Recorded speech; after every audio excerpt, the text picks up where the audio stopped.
Kita ke informasi lain, pemirsa. Pengadilan Negeri Jakarta Selatan menolak permohonan pra-peradilan yang diajukan wartawan senior Aiman Wicaksono. Hakim menyatakan penyitaan ponsel Aiman oleh penyidik Polda Metro Jaya sesuai prosedur hukum yang berlaku. Sebab surat penetapan izin penyitaan telah ditandatangani Wakil Ketua Pengadilan Negeri Jakarta Selatan. Meski mengakui masih berstatus sebagai wartawan, namun hakim tidak menjadikan bahan pertimbangan karena bukan objek pra-peradilan. Sebelumnya, Aiman mengajukan pra-peradilan ke Pengadilan Negeri Jakarta Selatan karena dirinya yang berstatus sebagai wartawan berhak melindungi identitas narasumber.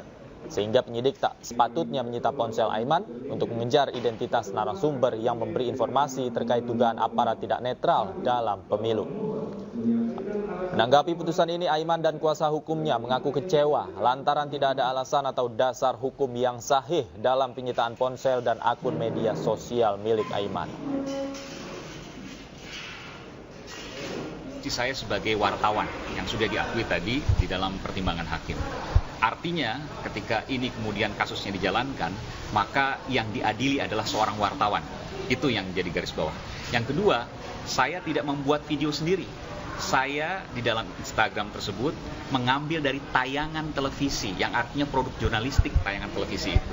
Artinya ketika itu kemudian dipermasalahkan, maka tayangan jurnalistik tersebut dari TV ya, Indonews TV pada waktu itu, yang kemudian dianggap melakukan tindak pidana. Yang kedua, saya juga menjadi narasumber di dalam itu, bahwa ada jurisprudensi bahwa narasumber tidak bisa dipidana. Yang ketiga ini yang terpenting adalah bagaimana kemudian ada hal yang penting di dalam handphone saya berupa identitas dari narasumber, percakapan dengan narasumber yang tadi dikatakan oleh hakim sebagai materi jadi tidak dipertimbangkan dalam putusan pra-peradilan ini, tetapi itu terbuka dan itu berarti tragedi demokrasi. Kenapa?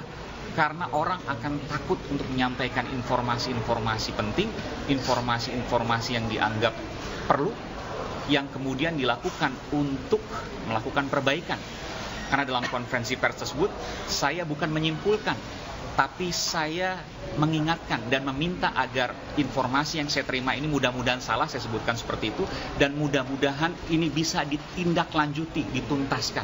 Saya mesti mengatakan bahwa saya kecewa dan kami semua kecewa dengan putusan pra-peradilan yang baru saja dibacakan oleh Hakim Tunggal pada pra-peradilan. Ya.